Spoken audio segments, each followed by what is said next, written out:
গুরুদেব, গুরুদেব, ওইটুকুনি বাচ্চা মেয়ে না জেনে অপরাধ করে ফেলেছে। আপনি দয়া করে ওকে গারদে পুরবেন না, দোহাই আপনার। রঘুনাথ, রঘুনাথ, খুব তো বলেছিলি দেবী জাগ্রত হয়েছেন। কোথায় গেল দেবীর দেবীত্ব? কোথায়? জাগ্রত দেবী। এই ভালো চাস তো সরে যা এখান থেকে, তাহলে তোর অবস্থা ওর মতো হবে। গারদে পূর্ব তোকে।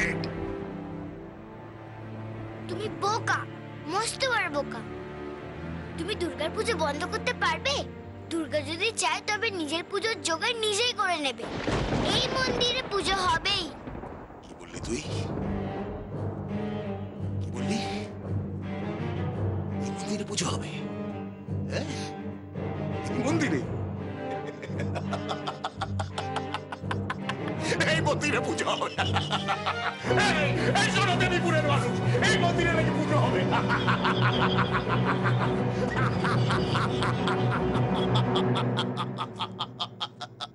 এই দেখ, এই লোকটাকে দেখ, এই দেখ, এই লোকটাকে দেখ।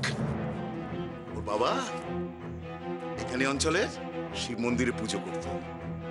বারণ করা হয়েছিল, শুনিনি। শিবের মাথায় ফুল বেল পাতা চড়াতে গিয়েছিল, ব্যাস। তাও খুঁজে পাওয়া গেল না, তাও না। তাই যে গেল কেউ জানে না। মানে শুধু সর্বেশ্বর, সর্বেশ্বর শুধু জানে। এই দেবীপুর, এই দেবীপুর অনেক ঘটনা আছে, একটা দুটো না, অনেক অনেক ঘটনা। নামে শুধু দেবীপুর। কোনো দেবদেবীর চিহ্ন আমি রাখতে দিইনি, দেবও না। এখানে আমি সর্বেশ্বর, সবাই আমার পুজো করবে। আমার আমি সবার ঈশ্বর, আমি সবার ঈশ্বর। আমি আমি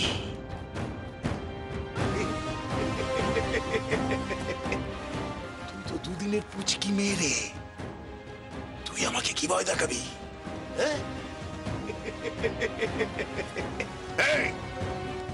নিয়ে যা, নিয়ে যা, এটাকে নিয়ে যা।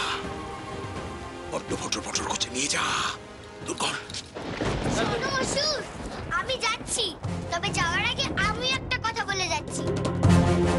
এবছর দেবীপুরে মা আসছে, আর মায়ের পুজো হবেই। তুমি কাজ করে করবে দুর্গা। আর শোনো অসুর, পুজোর কিন্তু তোমার নিমন্ত্রণ রইল, একদম ভুলবে না কিন্তু। চলে আসবে। আমি তোমার জন্য অপেক্ষা করবো কিন্তু, ঠিক আছে?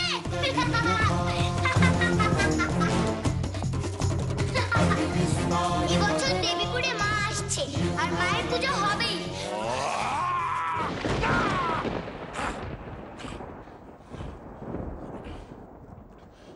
হবে না, হবে না, কোনো পুজো হবে না দেবীপুরে, হবে না।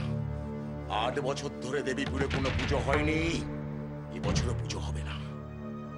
বোধনের আগেই হবে দেবীর বিসর্জন, আর সেই বিসর্জন হবে চিরকালের মতো। শোনো, শোনো তোমরা দেবীপুরের মানুষ, এই বিসর্জন চিরকালের মতো লেখা হয়ে থাকবে দেবীপুরের ইতিহাসে। হবে না, হবে না। কেউ কেউ ভবিষ্যতে দেবী পুজোর কোনো নাম করবে না, কেউ না। কথাটা যেন মনে থাকে।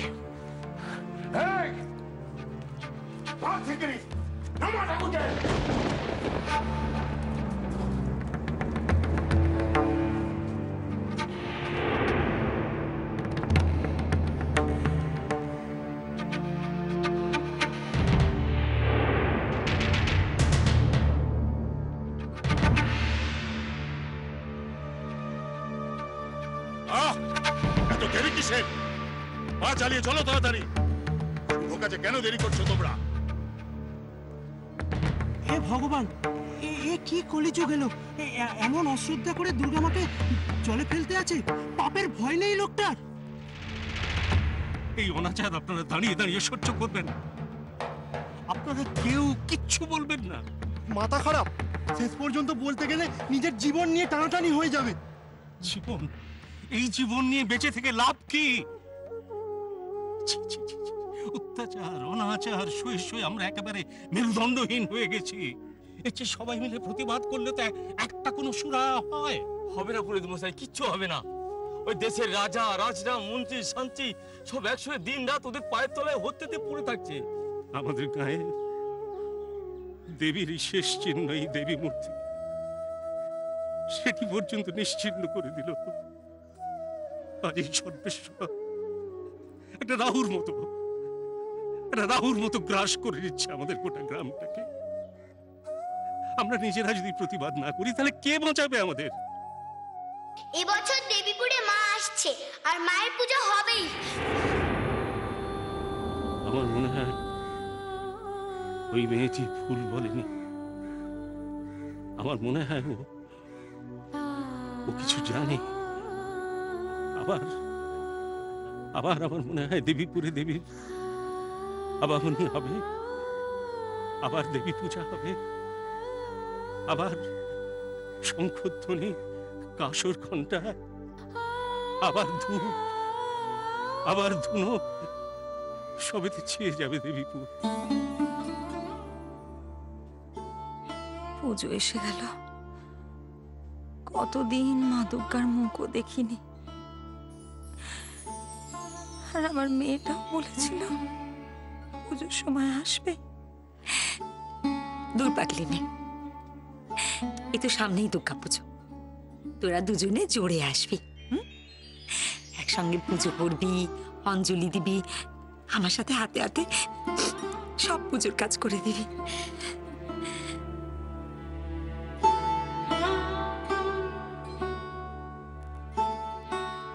খবর পেয়েছো? ওখানে তো গুরুদেব দুর্গা মূর্তি ভেঙে খান খান করে ফেললেন। এসো তো, এসো।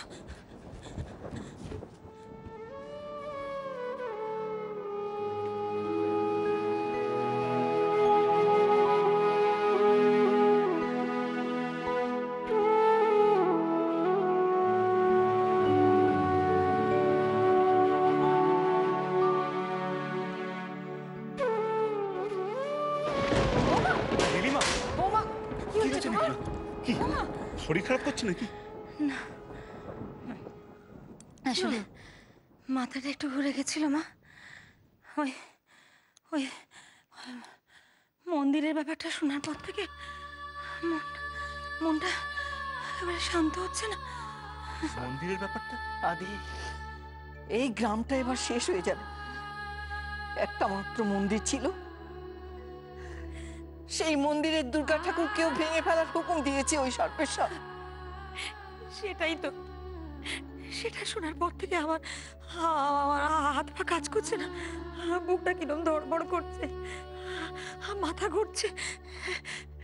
বলেছে বলেছে মূর্তি ভেঙে দিয়ে নাকি জলে জলে ফেলে দেবে মাকে। এসবে মহালয়া গেল, আর মা আসার আগেই মায়ের বিসর্জন। এ তো মহাপাপ, মহাপাপ। হ্যাঁ, আমাদের সোনার গ্রামটাকে একেবারে ছাড়খাড় করে দিল। সব আমার জন্য সব।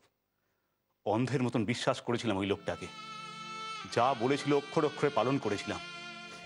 কি করবি বল, ফল তো তুইও কম ভোগ করছিস না। ওই সর্বেশ্বর ওই হচ্ছে পাপী। এত পাপ ধর্মে সইবে না। পাপের ঘোড়া পূর্ণ হয়ে গেছে ওই লোকটার, আর নিস্তার নেই। হ্যাঁ, মা আসবেন, মা এসে নিজে হাতে দমন করবেন ওই অসুরকে। কি করে বলছেন আপনি, কি করে বলছেন এসব কথা? 8 বছর ধরে ওই লোকটা যা ইচ্ছে তাই করেছে, কেউ একটা কথাও বলতে পারেনি।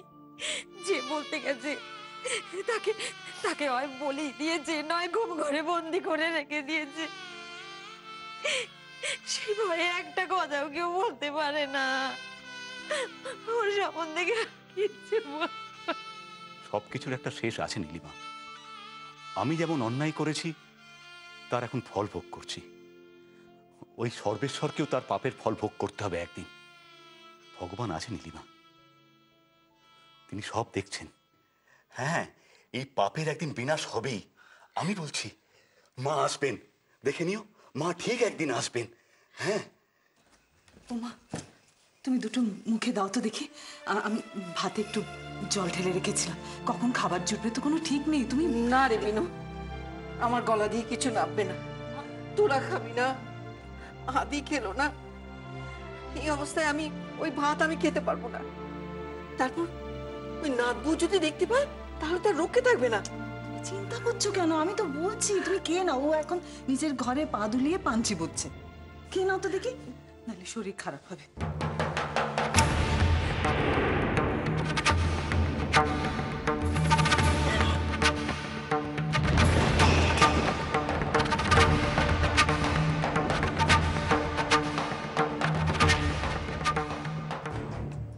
একটা কথা কান খুলে শুনে রাখুন, মোহিনীর কিন্তু মাথার পেছনে আরো দুটো চোখ আছে। এই বাড়ির আনাচে কানাচে কোথায় কি ঘটছে সেই সব খবর কিন্তু মোহিনীর কাছে আসে। পুজোর সব নিয়ম কানুন ভুলে গেছেন? ভুলে গেছেন যে পুজোতে নির্জলা উপোস দিয়ে থাকতে হয়? মা বুড়ো মানুষ, তিনি কি করে নির্জলা উপোস দিয়ে থাকবেন? থাকবে, থাকবে, থাকতে হবে। সবাইকে নির্জলা উপোস দিয়েই থাকতে হবে। কেন, কি অপরাধ করেছি আমরা? গুরুদেবের আদেশ অমান্য করার অপরাধ, গোপনে গোপনে লুকিয়ে শিব পুজো করার অপরাধ। আর তাছাড়া গুরুদেব নিজে স্বয়ং শাস্তি দেওয়ার ভার আমার উপরে তুলে দিয়েছেন। কাজেই আমার সব কথা অক্ষরে অক্ষরে পালন করতে হবে, নচেত সবাইকে সবাইকে নির্জলা উপোসই থাকতে হবে। আপনাদের কারুর খাবার জুটবে না। তোমার কি শরীরে একটু দয়া মায়া নেই গো? আমরা না হয় তোমার সমস্ত শাস্তি মাথা পেতে মেনে নেব, কিন্তু মা, মা তো বুড়ো মানুষ। বুড়ো মানুষ, বুড়ো মানুষ, তাই বুড়ো মানুষের পেটে এখনো অব্দি শয়তানি বুদ্ধি তো ঠাসা। তা না হলে আমার দামি শাড়ি আলতা ফেলে কেউ নষ্ট করতে পারে? তার শাস্তি তো এখনো অব্দি ওনাকে দেওয়াই হয়নি। এর চেয়ে আরো অনেক বড় শাস্তি ওর জন্য অপেক্ষা করে রয়েছে। আরো বড় শাস্তি? আর কি বড় শাস্তি তুমি দেবে? আর কি শাস্তি দেবে আমাদের মাকে? দোহাই তোমার, মাকে ছেড়ে দাও, মাকে আর এত কষ্ট দিও না। ও মা, তাই বললে কি হয় নাকি? আমার অত দামি শাড়ি আলতা ফেলে নষ্ট করে দিলে অত সহজে কি ছেড়ে দেওয়া যায়? এর শাস্তি তো পেতেই হবে ওনাকে। আমি ভাবছি কাল থেকে বাসন মাজা কুটনো কোটার লোকটাকে বিদায় করে দেব, আর তার জায়গায় আপনার শাশুড়ি মাকে রাখবো। ওই দাসীর বেতনের টাকায় যতদিন না আমার শাড়ির দাম উসুল হচ্ছে ততদিন এই ব্যবস্থাই বহাল থাকবে। আর তাছাড়া মাসে 1-8 দিন উপোস করলে এই বয়সে শরীর মন দুটোই ভালো থাকে, তাই না?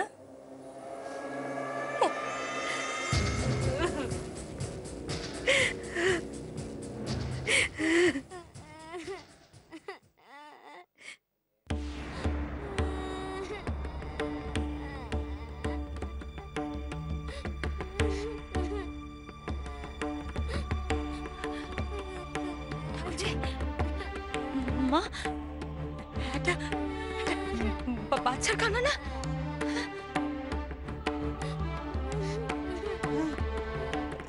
এ বাড়িতে বাচ্চা এলো কোত্থেকে?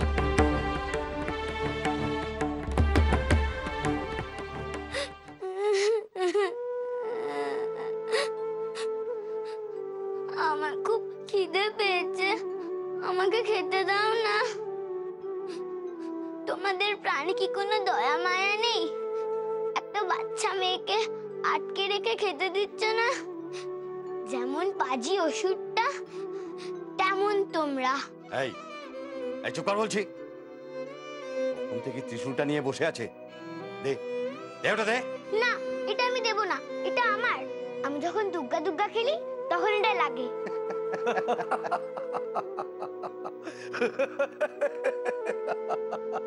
আমার খুব খিদে পেয়েছে আর তোমরা দাঁড়িয়ে দাঁড়িয়ে হাসছো। যাও আমার জন্য খাবার নিয়ে এসো। ও বাবা, মেয়ের আবার রাগও আছে। হ্যাঁ, এই আমাদের খাবার আনতে বলছে। এই এখনো গুরুদেবকে ভালো করে চিনিসনি বুঝি? ওগো, কে কোথায় আছো? এই পাজি লোকগুলো আমাকে খেতে দিচ্ছে না, আটকে রেখেছে। এই চুপ চুপ চুপ বলছি, একদম চিৎকার করবি না। বজ্জাত মেয়ে কোথাকার, এটার জন্য দাঁড়িয়ে দাঁড়িয়ে এখানে পাহারা দিতে হচ্ছে। নইলে কি সুন্দর নদীর ধারে ঠাকুর ফেলা দেখতে যেতাম। এখানে সবাই খুব বাজে। কখন থেকে বলছি খিদে পেয়েছে আর কারো কোনো হুঁশই নেই। আরে ওই তো এক রত্তি মেয়ে, ও কি আর খিদে জ্বালা সইতে পারে বলো? ঠাকুরজি, আমাদের কিচ্ছু খাবার নেই। না গো, ঘরে তো সেরকম কিছু নেই গো। একটু একটু পান্তাও নেই? পান্তা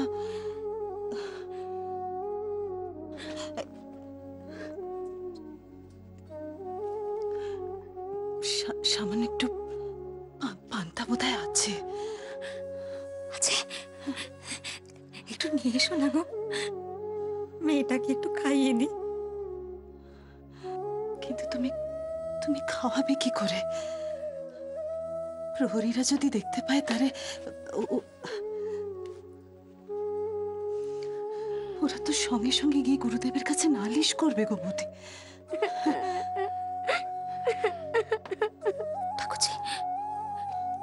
ঠাকুরজি, তুমি আনতে যাও, ওদের আমি দেখি যদি কোনোভাবে সামলাতে পারি। তুমি যাও, তুই যা, আমি ঠিক সামলে নেব, ঠিক সামলে নেব।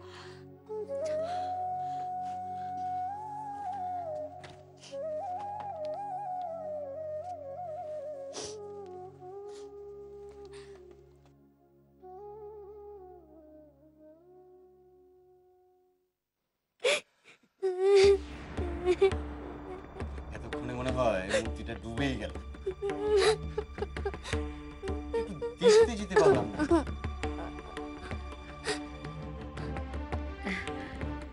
তোমরা বুঝি নদীর ঘাটে যেতে চাইছো?